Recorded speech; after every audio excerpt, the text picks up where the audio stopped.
Bismillahirrahmanirrahim. Assalamualaikum warahmatullahi wabarakatuh. Waalaikumsalam warahmatullahi wabarakatuh. Alhamdulillah wa syukurillah, salatan wa salaman ala rasulillah, wa la hawla wa la quwata illa billah, amma ba'd. Bersyukur kepada Allah, salawat dan salam semoga tetap tercurah kepada Rasulullah Muhammad sallallahu alaihi wasallam. Suatu ketika sahabat Nabi Usamah bin Zaid melihat Nabi banyak melakukan puasa di bulan Sya'ban. Lantas Rasulullah mengatakan, "Dzalika syahrun yaghfulun nasu an baina Rajab wa Ramadan." Bulan ini banyak dilalaikan manusia karena berada di antara bulan yang istimewa, Rajab dan bulan Ramadan. Maka Rasulullah katakan, "Wa huwa syahrun turfa' ila Rabbil alamin." Ketika bulan ini diangkatnya amal-amalan kita kepada Allah semesta alam. Fa uhibbu, maka aku suka, kata Rasulullah, ketika amalanku diangkat wa ana shaim, aku sedang melakukan puasa. Bersyukur bagi kita yang hari ini sedang melakukan puasa. Apa kabar pemirsa ngaji bareng di TVRI? Nyaman di hati. Kurang semangat. Ngaji bareng di TVRI? Nyaman di hati. Nyaman di hati. Nah pemirsa, alhamdulillah hari ini kita bersyukur kepada Allah, kita dipertemukan kembali dalam majelis ilmu yang sangat luar biasa. Hari ini kita mengangkat sebuah topik yang sangat menarik sekali. Santri, regenerasi ulama dan umaro. Ternyata santri banyak juga menghasilkan umaro, pemimpin-pemimpin di negeri ini. Dan insya Allah akan dikupas tuntas oleh guru kita yang sudah tidak asing lagi. Karena alhamdulillah beliau bukan orang asing, yaitu guru kita Bapak Al-Ustadz Fadli Sudiro MSK. Beliau seorang founder MSK Motivation yang alhamdulillah insya Allah go internasional. Amin, amin, amin, insya Allah. Ya Rabbal Alamin. Apa kabar Ustadz? Alhamdulillah khair, insya Allah mumtaz. Alhamdulillah sehat Ustadz ya. Insya Allah sehat. Rotsu aja saya lihat kemana-mana. Alhamdulillah. Untuk membimbingkan Quran Ustadz ya. Membimbingkan Quran insya Allah. Alhamdulillah, masya Allah. Kemudian hadir juga bersama kita pemirsa yang ada di rumah, anak-anak sekolah dari Santri dan santriwati. santri dan santriwati. Darul Hikmah, dari Darul Hikmah. Halo, apa kabar? Alhamdulillah sehat. Kaifa halukum? Assalamualaikum. Wa kaifa halukum? How are you today? How are you today? How are you today? You fine? Alhamdulillah. Ngaji bareng di TVRI? Nyaman di hati. Sudah tak sabar rasanya Ustadz ingin mengkaji sebuah topik yang sangat menarik sekali, yakni santri, regenerasi ulama dan umara, yang akan dikupas tuntas oleh guru kita Bapak Al-Ustadz Muhammad Fadli Sudira MSq. Falyatafaddal mashkura. Ayo syukran kepada Ustadz Uja, ya, Ustadz Jarot, tamam ya, dari salam dari Binjai, salam dari Binjai ya. Cuman Ustadz ini bukan yang suka mukul pohon pisang ya, tapi suka hafiz Quran insya Allah. Pemirsa TVRI dimanapun Anda berada, sahabatku, sahabat dakwah, sahabat surga, dan tentu santri dan santriwati Pondok Pesantren Darul Hikmah. Bismillahirrahmanirrahim. Assalamualaikum warahmatullahi wabarakatuh. Waalaikumsalam warahmatullahi wabarakatuh. Innal hamdalillah wassalatu wassalamu ala Rasulillah wa la nabiyya ba'dah. Ilahi anta maqsudi wa ridhaka matlubi. A'tini mahabbatak wa ma'rifatak. Yawma yakumur ruhu wal malaikatu saffa la yatakallamuna illa man azina lahur rahman wa qala sawaba. Santri merupakan regenerasi ulama dan umara.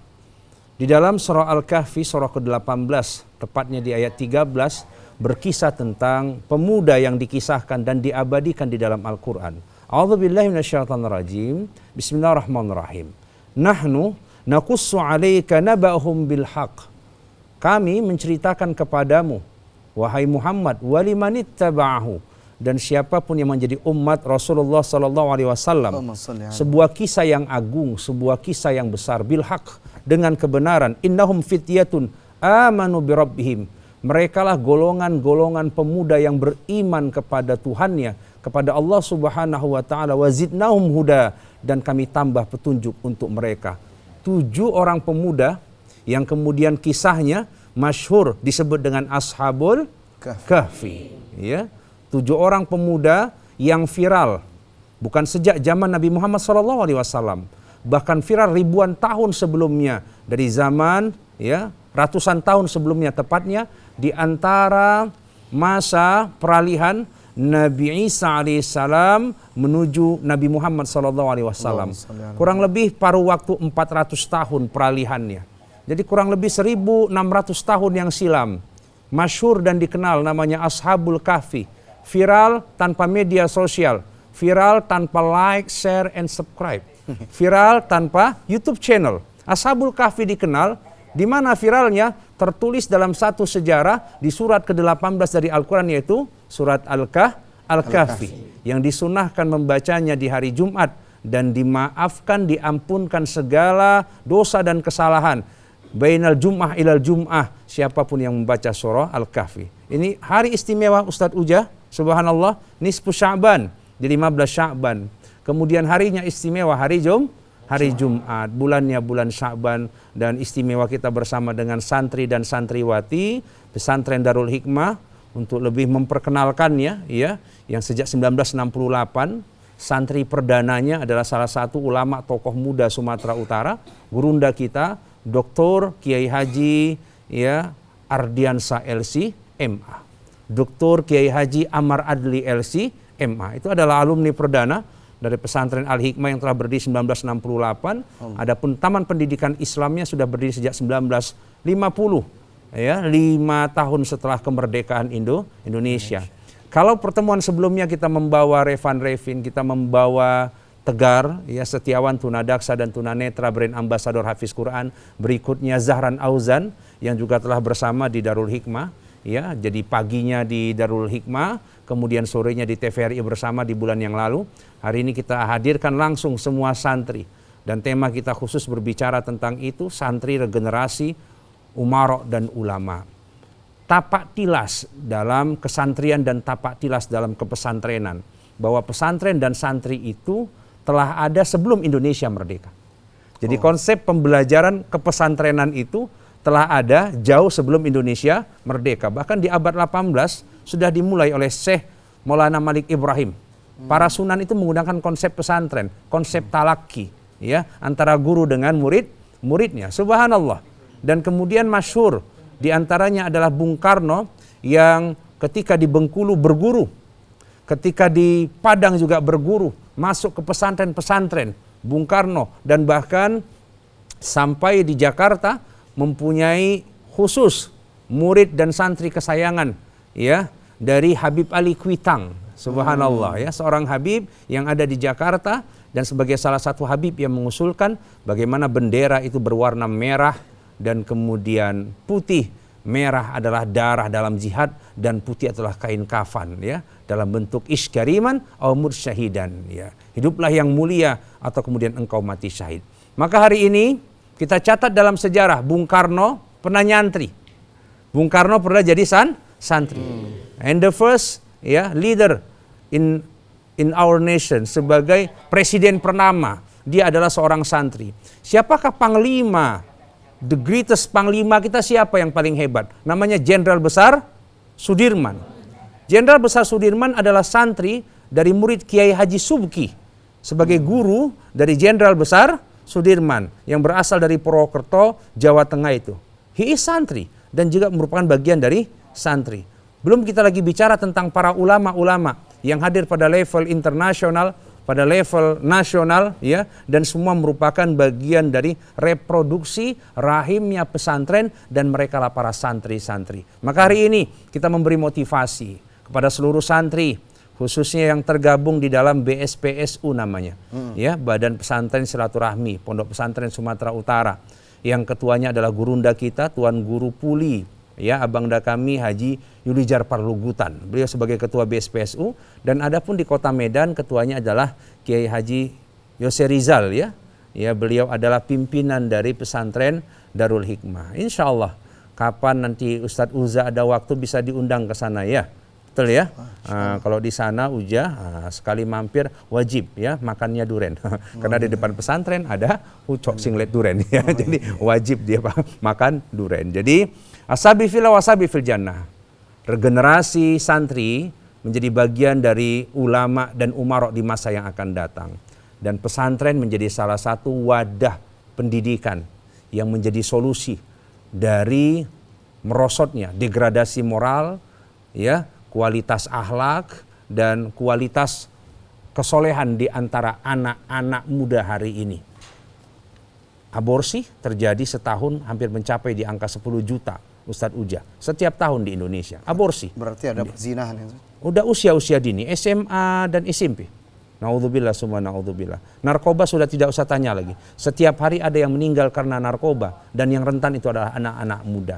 Maka bersyukurlah, walaupun ada sebagian sahabat-sahabat kita yang menjadi santri dengan Allahumma paksa alaina, karena terpaksa menjadi santri. Dipaksa orang tua. Terpaksa, tapi tidak apa-apa. Terpaksa untuk masuk surga. Itu tersesat di jalan yang benar itu. Tersesat di jalan. Tidak semua santri nawaitunya jadi santri. Kadang nawaitunya salah juga. Ini ada ustazah dan ustadz kita juga berhadir.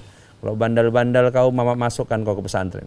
Kalau bandel-bandel kau, bapak masukkan kau ke pesantren. Ini nawaitu yang salah. Tapi demikian pun semoga hari ini ditemukan, ya, untuk revitalisasi niat lah, bahwa semua santri itu layak menjadi ulama dan santri itu layak menjadi umara. Allah a'lam bishawab. Berkah Ustaz, Masya Allah.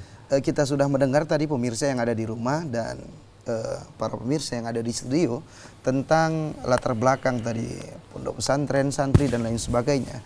Namun ada pertanyaan yang paling mendasar dan nanti insya Allah di segmen kedua akan kita bahas. Santri yang bagaimana tuh yang bisa menjadi seorang ulama dan bisa menjadi seorang umaro. Tapi nanti insya Allah setelah tayangan berikut ini masih di Ngaji Bareng di TVRI. Nyaman di hati. Ngaji Bareng di TVRI. Nyaman di hati. Ngaji Bareng di TVRI. Nyaman di hati.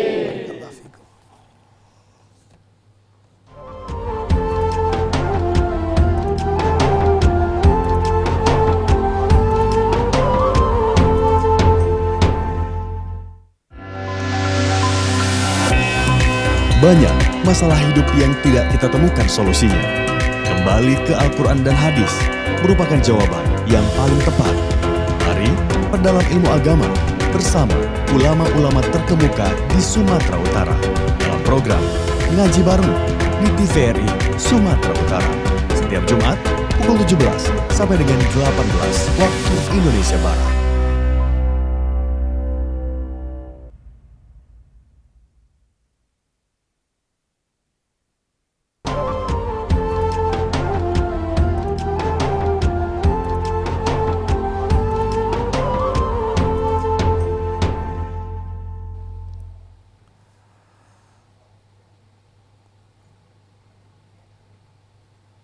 Alhamdulillah, terima kasih pemirsa yang selalu setia menemani program yang sangat luar biasa ini, menambah pundi-pundi amal kita di sisi Allah Azza wa Jalla.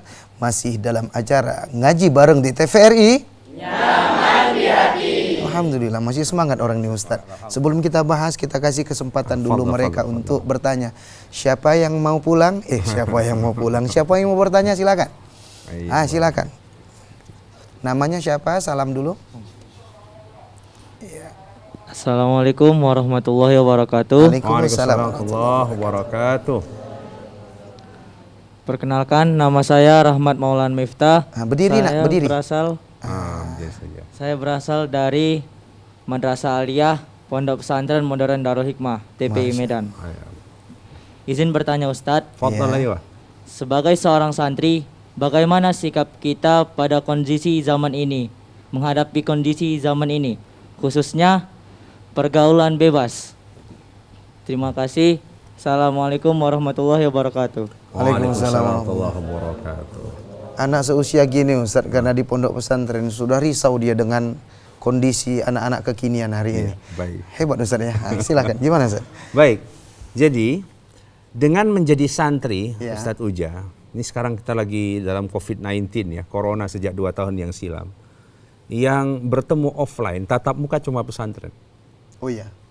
Tatap muka cuman pesantren. Karena dia ada lokal distrik ya, lokalisasi di mana itu sebagai tempat keluar masuk manusia itu kan terukur dia ya. Dan memang bertamu orang tua juga dibatasi. Tapi akhirnya pendidikan berjalan dengan cukup baik karena offline selama 2 tahun, tidak pengaruh dengan corona atau non corona. Tidak dengan sekolah lain, hampir bertahun-tahun, setahun lebih tidak tatap muka, dan itu mengganggu kualitas hasil pembelajaran. Jadi pesantren ini adalah merupakan simulasi pendidikan yang paling komplit, paling paripurna, karena 24 hours, 24 jam di dalam kontrol. Tidak hanya bicara di kelas, semua aktivitas di luar kelas, bagaimana di kamar mandi, bagaimana di dapur dengan ngantri, bagaimana anak mandiri dengan kesibukannya masing-masing, mencuci bajunya sendiri, ya kan, timeline waktu belajarnya, waktu bangunnya, itu di-manage sekian rupa. Maka dalam bahkan di bidang pendidikan PBB saja mengatakan bahwa sistem edukasi yang paling paripurna, yang paling komplit dan sempurna adalah pesantren. Membangun kemandirian. Jadi anak-anak tidak sempat untuk berpikir pergaulan bebas. Karena tersibukkan dengan semua aktivitas yang produktif. Ya. Jadi adik-adik dengan padatnya semua aktivitas, dari bangun tidur sampai tidur lagi, semuanya sudah ada aktivitasnya masing-masing. Berbeda dengan sahabat-sahabat kita yang di luar pondok pesantren, begitu kelar pulang dari sekolahnya, maka time out. Waktu sekolah sudah enough, sudah tuntas, sudah final. Guru tidak mempunyai ruang lagi untuk memberi pembelajaran kepada murid-muridnya. Begitu pulang jam 2 sampai kemudian larut malam, itu di luar kontrol itu. Sementara di pesantren, tempatnya terkontrol secara lokal distrik. Tempat tinggalnya, tempat tidurnya, tempat mandinya, tempat makannya, tempat bersahabatnya. Di antara santri dan santriwati dipisahkan ruangnya, dipisahkan juga tempatnya, tidak sembarang untuk berhimpun antara santriwati dan santri. Maka jauh sekali gitu kalau bicara tentang pergaulan bebas. Maka masuk pesantren saja, sebodoh-bodoh anak pesantren sudah selamat.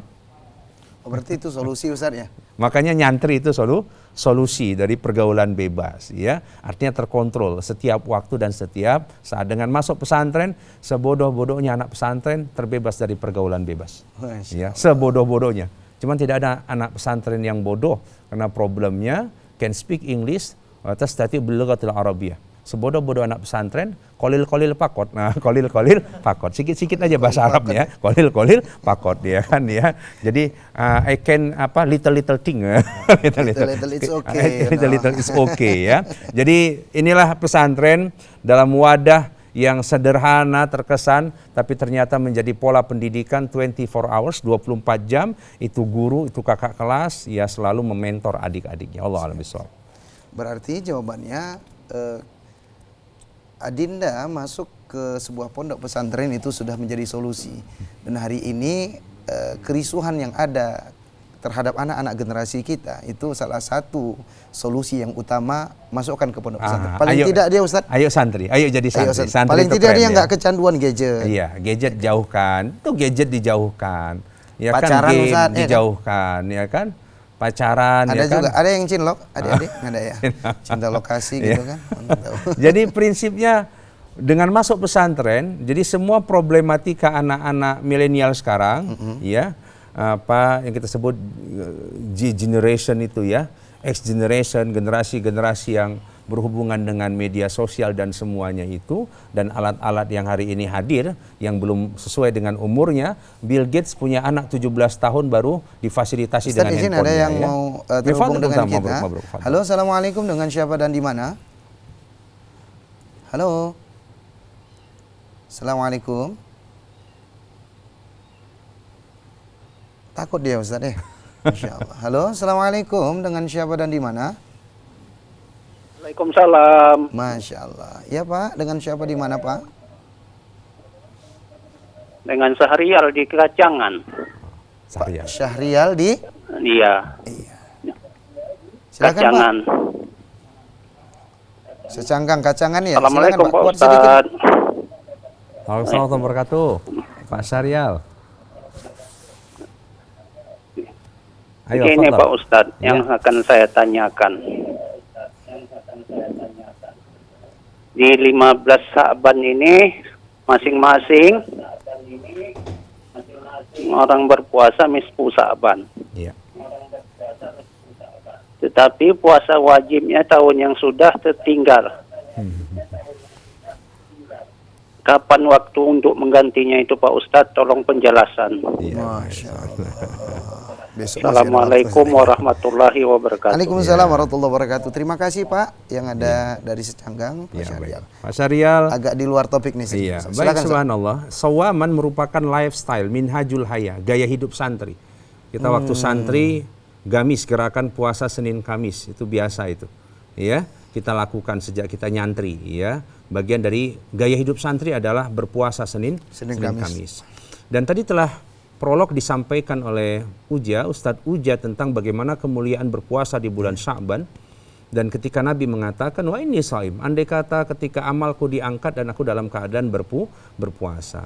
Jadi kemuliaan nisfu Sya'ban mempunyai porsi yang berbeda, makom yang berbeda, mengganti kewajiban mempunyai makom yang tempat yang berbeda.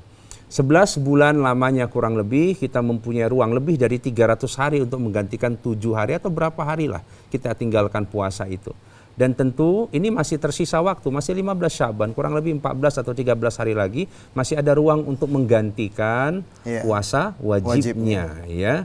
Nah, ini jadi tidak ada masalah Pak Syahrial, walaupun kurang beretika, mungkin kurang berakhlak kepada Allah Subhanahu wa taala dalam mengganti puasanya sampai di ujung bulan ke-11 belum juga mengganti puasanya. Tapi Allah Ghafurur Rahim, Allah Maha Pengampun, Allah Maha Penyayang. Siapapun yang kemudian mengedepankan Allah, maka Allah akan mengedepankan hambanya. Yang spesial, give more, achieve more, ya, get more. Yang memberikan lebih kepada Allah, Allah akan beri yang lebih kepadanya. Allah. Untuk adik-adik ada yang ingin bertanya lagi, kami persilakan. Ayo, Fandol. Ya, silakan. Berdiri, Dik. Siapa namanya, di mana? Salam dulu. Bismillah, Assalamualaikum warahmatullahi wabarakatuh. Waalaikumsalam warahmatullahi wabarakatuh. Dengan siapa dia? Perkenalkan, nama saya Nurul Adna Pohan. Ya, Nurul. Saya berasal dari Madrasah Aliyah, Pondok Pesantren Modern Darul Hikmah, Taman Pendidikan Islam. Ya. Izin bertanya Ustadz. Fadhal, ayo.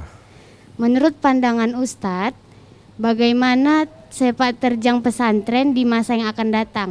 Apakah semakin populer atau semakin ditinggalkan? Ya. Sekian, terima kasih. Assalamualaikum warahmatullahi wabarakatuh. Waalaikumsalam warahmatullahi wabarakatuh. Subhanallah ya. Baik. Jadi saya merupakan khirij, alumni dari sanawiyahnya saya di pesantren Al-Hashimiyah, Tebing Tinggi. Pesantren yang didirikan oleh ayah angkat dari Ustadz Profesor Dr. Kiai Haji Abdul Somad. Beliau kelas 3 SD diangkat menjadi anak angkat dari Buya Hashim Ente, tokoh Melayu. Pada masanya di tahun 90-80-an beliau termasuk tokoh yang dikenal di Sumatera Utara. Anak beliau adalah Ummi Laila Hashim. Ya, penyanyi Laila Hashim itu ya, penyanyi Melayu yang masyhur, itu anak beliau ya. Jadi itu saya SMP-nya di sana, di Hashimiyah, dan sampai sekarang masih eksis. Sampai sekarang pesantren masih berjalan. Dan alhamdulillah ya Februari kemarin merupakan miladnya. Di 2018 silam langsung Ustaz Abdul Somad ya menjadi penceramah utama di acara tablik akbar di pesantren Al-Hashimiyah. Berikut saya beranjak di aliyahnya, saya di pesantren Darul Arafah Raya. Sama juga ya, satu alumni dengan Ustadz Abdul Somad ya. Artinya apa? Sampai hari ini sejak tahun 18 pesantren masih eksis. TPI sejak 1950 masih eksis.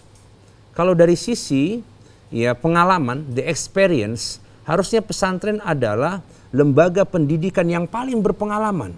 How to create golden generation, untuk melahirkan generasi emas itu, generasi ulama dan generasi umar. Kemudian Ustadz Uja dan seluruh pemirsa yang ada di rumah, apa yang ditanyakan oleh santriwati kita tadi, Ananda kita tadi, tanpa kita harus bicara tentang pesantrennya saja, hari ini tokoh-tokoh dunia dan tokoh-tokoh nasional Indonesia backgroundnya adalah pesantren. Bahkan santri dan para kiai dalam resolusi jihad 10 November, hari pahlawan itu, siapa yang bergerak melawan Belanda? Siapa yang kemudian mampu membunuh Jenderal Malabi pada masanya? Itu adalah murid santri dari Kiai Haji Hashim Asy'ari ya. Seorang ustadz di pesantren yang menjadi anak didik dan kemudian menjadi ustadz yang membunuh itu Jenderal Malabi, bukan tentaranya. Dan pada saat itu belum ada tentara dan polisi establis seperti hari ini, karena masih awal kemerdekaan. Jadi santri itu telah teruji zaman demi zaman, ya, waktu demi waktu, bahkan abad demi abad, ratusan tahun sudah berdiri. Maka kita optimis future masa depan kita bersama dengan pesantren, bersama dengan para santri, lahirlah regenerasi ulama dan umara itu. Oke Ustaz, ada yang ingin terhubung dengan kita? Halo, assalamualaikum. Halo, assalamualaikum. Dengan siapa dan di mana? Halo. Assalamualaikum warahmatullahi wabarakatuh. Iya Pak, agak dikuatkan sedikit. Halo, assalamualaikum. Dengan Bapak Alfian. Waalaikumsalam. Iya Pak, dengan siapa di mana? Bapak Alfian di Secanggang. Bapak Alfian di Secanggang. Ya. Silakan Pak. Assalamualaikum Ustaz. Waalaikumsalam warahmatullahi wabarakatuh Pak Alfian. Memang begini Pak Ustaz, memang ulama-ulama kita ini terlahir daripada santri-santri. Iya. Iya. Namun saya terus terang Pak Ustaz, sekarang ini agak sedih sedikit Pak Ustaz, karena ulama-ulama kita ini kayaknya terpecah belah. Jadi terkadang ada yang sudah menjadi ulama, merasa pintar, kemudian ada yang mau merubah Al-Quran. Nah, ini bagaimana Pak Ustadz? Kok bisa begini jadinya? Nah, jadi generasi kita yang akan datang ini bagaimana cara mendidiknya supaya jangan terjadi seperti ini lagi Pak Ustadz? Ya. Masya Allah. Gimana tuh Ustaz? Kita kaitkan dengan kita aja Pak Ustadz ya, makasih. Terima kasih Pak. Terima kasih Pak Alfian. Ya, terima kasih. Assalamualaikum warahmatullahi wabarakatuh. Izin Ustaz, kita jawab nanti setelah tayangan berikut ini Ustaz. Ya, Fadal masih di aja. ngaji bareng di TVRI. Ngaji bareng di TVRI. Ngaji bareng di TVRI. Nyaman di hati.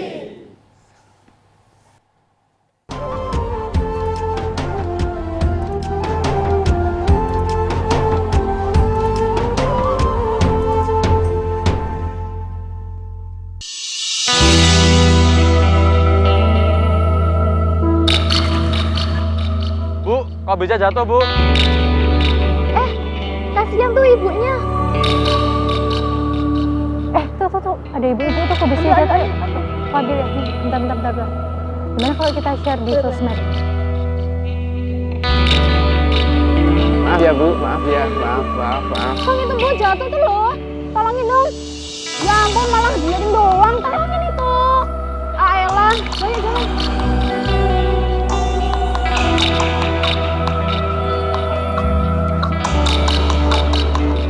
Ini Bu, sama-sama. Bagaimana dengan kita?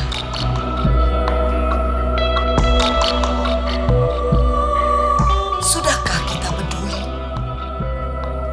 Ataukah hanya sekedar seolah-olah peduli?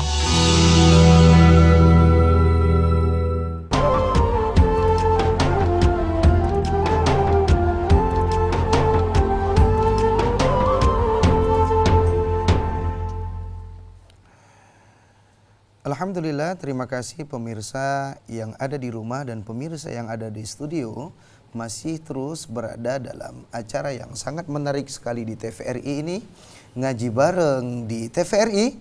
Nyaman di hati. Alhamdulillah, terima kasih pemirsa yang terus setia menemani kita di 0614146353. Nah, tadi ada penanya kita, Ustaz. Iya. Dari Canggang juga, Ustaz. Pak Alfian ya. Masya Allah. Baik, subhanallah Pak Alfian. Gimana, subhanallah ya, wal yakhshal ladzina law tawraku min khalfihim dzurriyyatan di'afa. Ada rasa kekhawatiran kita selaku orang tua untuk melihat bagaimana next generation, generasi kita ke depan.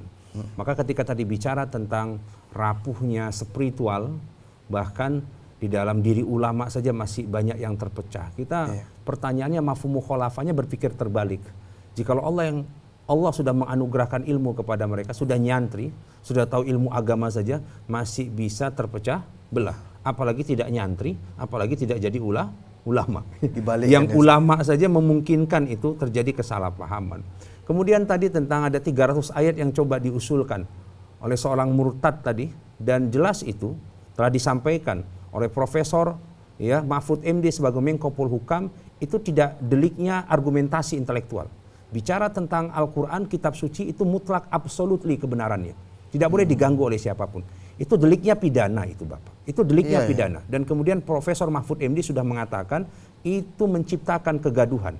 Untuk diblokir media sosialnya, kemudian diproses di kepolisian itu orang agar tidak membuat kegaduhan. Jadi itu tidak argumentasi intelektual. Karena kadang kita udah rukun Ustaz, ada aja yang ada saja. Jadi prinsipnya ada ruang-ruang intelektual yang kita bisa diskusikan, tapi ada ruang-ruang yang sifatnya adalah delik pidana, di mana bicara tentang ayat dikurangi dan ditambahkan itu hak mutlak Allah Subhanahu wa Ta'ala, dan itu bagian dari rukun iman kita, beriman kepada Al-Quran. Masuk pada ranah itu sudah kemutlakan yang 30 juz 114 surat 6236 ayat itu mutlak itu. Ya, tidak ada siapapun manusia yang mampu untuk merubahnya. Jadi ngapain masuk kamar kita gitu? Masuk kamar kita. Dan ini yang menjadi penting, kenapa harus nyantri gitu? Iya ya. Kenapa harus nyantri? And then kemudian ini anak-anak santri learning Quran, mereka belajar Al-Quran setiap hari, setiap ba'da sholat, sebelum tidur, dan setiap aktivitas. Bahkan diwajibkan beberapa juz yang harus mereka hafal. Kemarin saya di Yayasan Al-Azhar Medan, itu ada nyantrinya juga, SMU plusnya nyantri juga, ya kan? Ada juga yang pulang, tapi setiap dari murid-muridnya SD 5 juz, SMP 5 juz, SMA 5 juz. Harapannya selesai dari SMA Al-Azhar Medan, mereka khatam 15 juz. Padahal ini sekolah umum. Maka kalau misalnya Darul Hikmah adalah pesantren, tidak lebih di atas average itu, rata-rata itu, ini dipertanyakan ke pesantrenannya. Kalau sekolah umum saja 15 juz, ya. Maka kemarin kita hadirkan ananda kita Zahran Auzan untuk memberi motivasi kepada santri kita, santriwati kita di Darul Hikmah itu, agar kiranya keluar dari pesantren bisa hafal Quran 30 juz. Allah a'lam. Barakallahu fikum. Nah, adik-adik ada yang ingin bertanya, kami persilakan. Ada yang mau nanya lagi? Ya, silakan. Next question. Stand up please. Kiaman kum anta. Stand up. Siapa namanya? Assalamualaikum. Bismillah, assalamualaikum warahmatullahi wabarakatuh. Waalaikumsalam warahmatullahi wabarakatuh. Perkenalkan, nama ana Fikri Nanda Bahri. Ana dari Madrasah Aliyah Pondok Pesantren Modern Darul Hikmah. Iya. Izin bertanya, Ustaz. Iya. Fadhal. Apa peran pesantren untuk kemajuan Indonesia saat ini, Ustaz? Ya. Sekian, terima kasih. Assalamualaikum warahmatullahi wabarakatuh. Ada nggak peranan pesantren untuk kemajuan bangsa ini, Ustaz? Silakan. Baik. Berbicara pada awal kemerdekaan, pesantren sudah berkontribusi terhadap ruang kemerdekaan yang diperjuangkan. Andai kata darah anak muda pada masanya itu bisa dihitung, maka mungkin darah para santri adalah darah yang paling banyak menorehkan jihad fisabilillah dalam satu gagasan besar Kiai Haji Hasyim Asy'ari, resolusi jihad. Dan itu santri. Dan itu santri. Bukan seperti anak sekarang nih, ya, anak jago kandang, ya, tawuran sesama anak muda, bunuh-bunuhan sesama anak muda. Kita lihat di berita itu. Ya, sangat tidak gentleman, sangat tidak besar, karakter buildingnya sangat lemah sekali. Ya, jadi kita ini sebagai santri diajarkan, ada silat misalnya, di pesantren ada silat ya, ada silat ya, untuk diajarkan bela diri yang benar. Dan siapa yang kemudian harus kita perjuangkan dalam jihad fisabilillah. Jadi di awal kemerdekaan pesantren sudah berperan. Tokohnya banyak dari pesantren. Bung Karno nyantri, Jenderal Besar Sudirman nyantri, Kiai Haji Agus Salim nyantri, ya, dan beberapa kiai-kiai lain yang menjadi bagian dari BPUPKI, pendiri bangsa ini. Haji Os Cokro Aminoto juga bagian dari tokoh Islam yang sangat masyhur dengan serikat dagang Islamnya, Serikat Islam. Agus Salim ya. Agus Salim can speak any language, bisa berbicara lebih dari 8 bahasa internasional. Itu tahun awal kemerdekaan. Jadi kalau sekarang santri cuma bisa speak English and Arabic, itu masih jauh, ya. Harusnya can speak Spain, Spanyol, Germany gitu ya, Mandarin dan semuanya ya. Jadi peran pesantren yang paling pokok untuk negeri ini apa? Adalah menanam generasi bibit unggul untuk masa yang akan datang.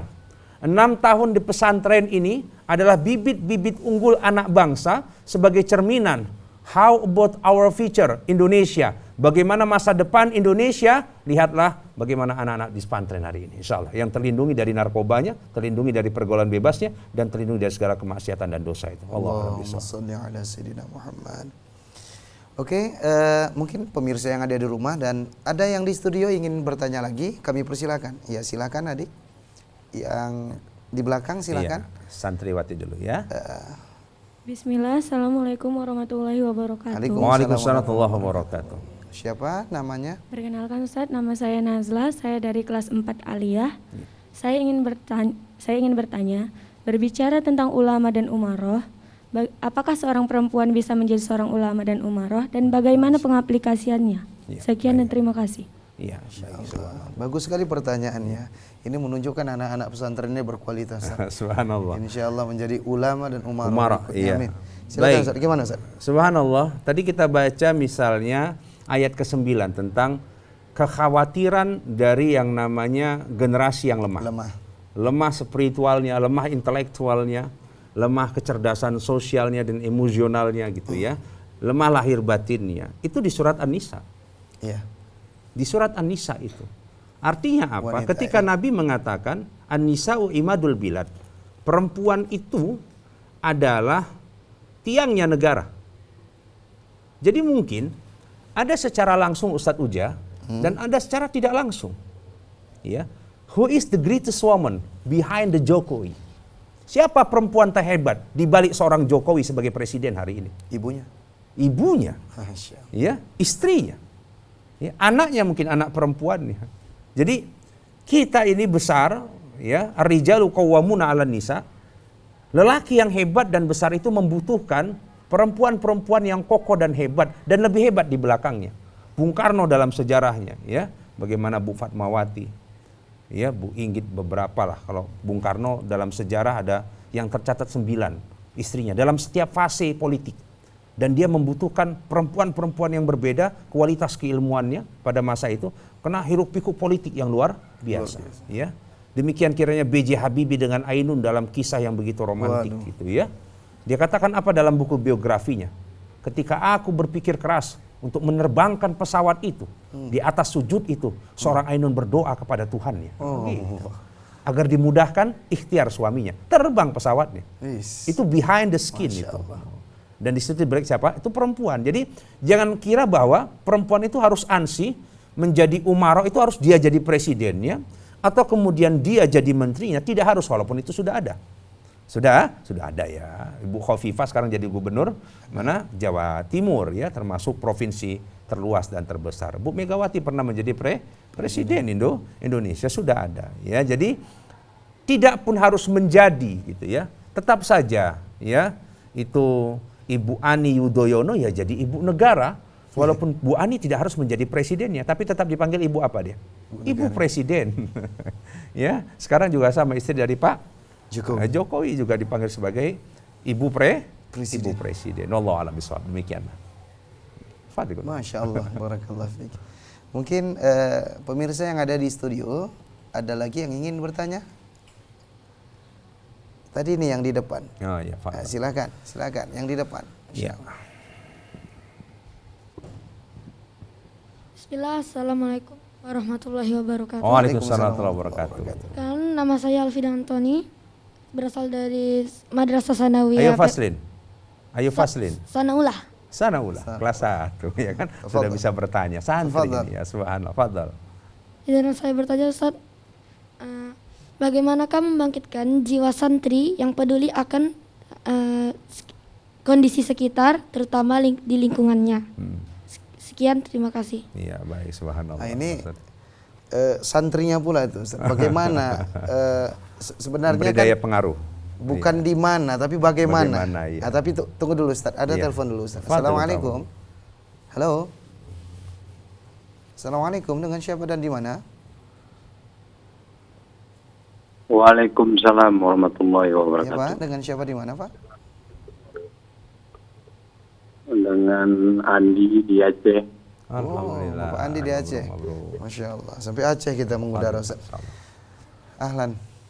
Silakan, Pak. Jadi gini, mau tanya lah sama Pak Ustadz.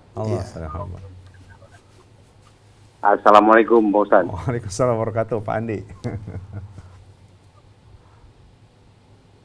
Jadi kalau memanglah Indonesia itu punya jiwa besar karena anak santri berjuang untuk kemerdekaan Indonesia, kenapa harus jadi santri itu mahal gitu? Habis itu kenapa biaya pesantren itu besar? Siap. Kenapa nggak bisa dibuat gratis gitu, kayak sekolah di Aceh misalnya dari Dayah ya, di Aceh Dayah. SD sampai tingkat SMA. Ada Sulaimaniyah juga gratis.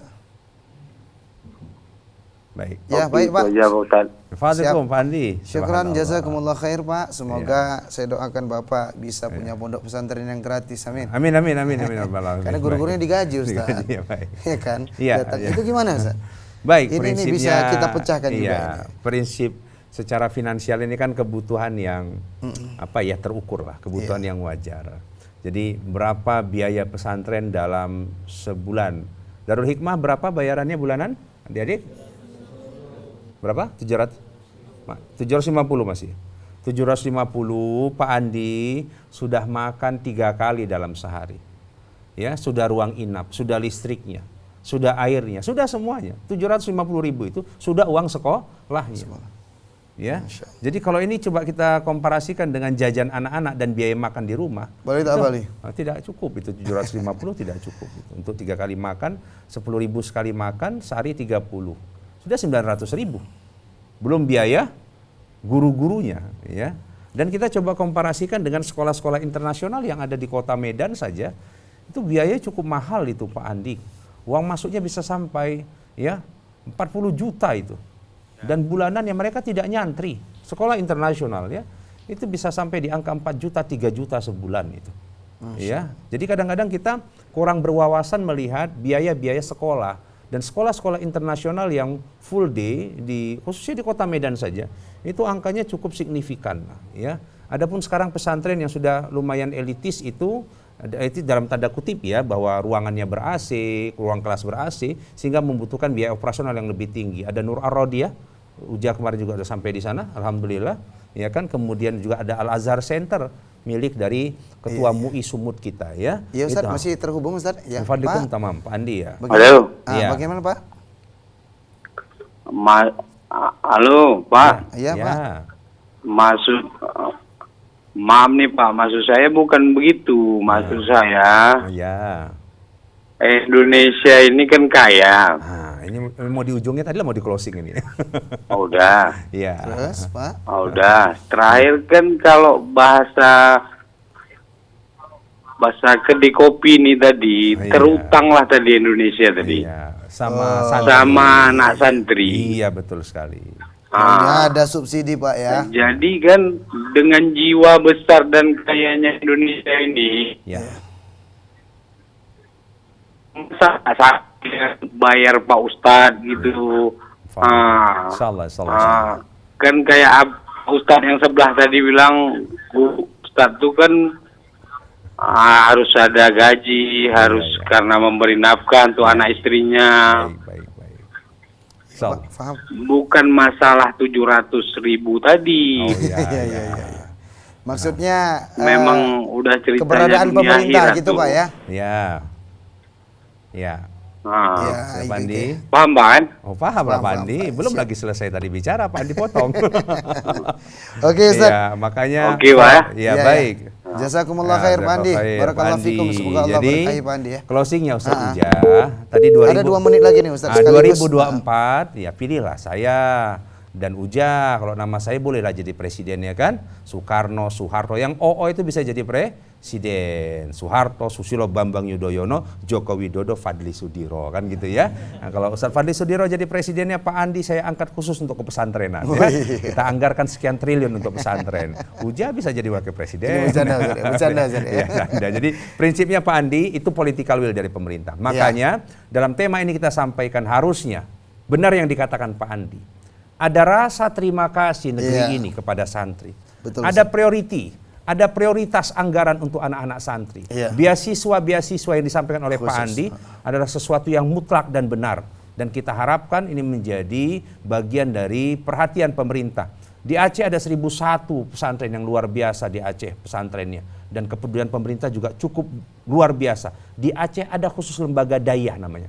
Lembaga pesantren di luar Depak. Hanya khusus ngurusi pesantren saja untuk Aceh. Semoga Sumatera Utara di bawah kepemimpinan Bapak Edi Rahmayadi dan Bang Ijek bisa juga mewujudkan itu. Sekarang masih ada BSPSU namanya, Badan Silaturahmi Pondok Pesantren Sumatera Utara. Semoga melalui wadah ini akan ada dana-dana ya, beasiswa untuk santri-santri di Sumatera Utara. Berdoa kita, bermunajah kita, lahirlah regenerasi ulama dan umara itu dari pesantren. Ustaz izin Ustaz,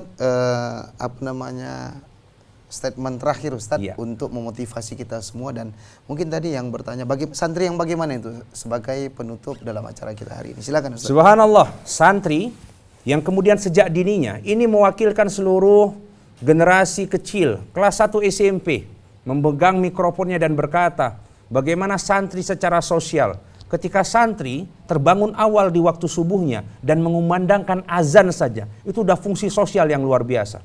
Sejak kita kecil, saya sejak 1 SMP bahkan sejak SD sudah terbiasa dengan azan di waktu-waktu sholatnya. Dan itulah para santri harus hadir, ya. Santri, engkaulah yang paling layak untuk menjadi pemimpin di negeri ini. Santri, engkaulah ulama itu dan engkaulah umara itu. Maka apa yang disampaikan oleh Pak Andi bisa terwujud ketika santrinya jadi presiden, ketika santrinya jadi menteri, santrinya jadi bupati, wali kota dan gubernur, dan menjadi panglima di bangsa ini. Allah a'lam bishawab. Syukran Ustaz, jazakumullah khair wa barakallahu fikum. Semoga Allah memberkahi Ustaz, keluarga. Semoga Allah terus melindungi Ustaz dari setiap dakwah-dakwah yang sangat luar biasa, memotivasi kita semua, wabil khusus masyarakat para pemuda di Provinsi Sumatera Utara yang kita cintai ini. Sekali lagi terima kasih adik-adik santriwan santriwati dari sekolah Darul Hikmah. Ya, Masya Allah. Semoga pesantrennya itu menjadi pesantren yang luar biasa, menjadi motivasi terus untuk membina umat menjadi yang jauh lebih baik lagi. Dan khusus saya doakan kepada kalian semua, semoga kalian menjadi pemimpin-pemimpin masa depan, menjadi ulama-ulama dan umarah. Amin. Ya Rabbal Alamin. Dan kepada pemirsa, terima kasih, syukran, jazakumullah khair yang terus setia menemani kita dari awal sampai segmen terakhir ini. Intinya, ayo titipkan anak-anak kita menjadi santri, jadikan anak-anak kita menjadi seorang ulama. Begitulah pesan pembesar-pembesar kita. Sekian demikian, astaghfirullah li wa lakum. Assalamualaikum warahmatullahi wabarakatuh.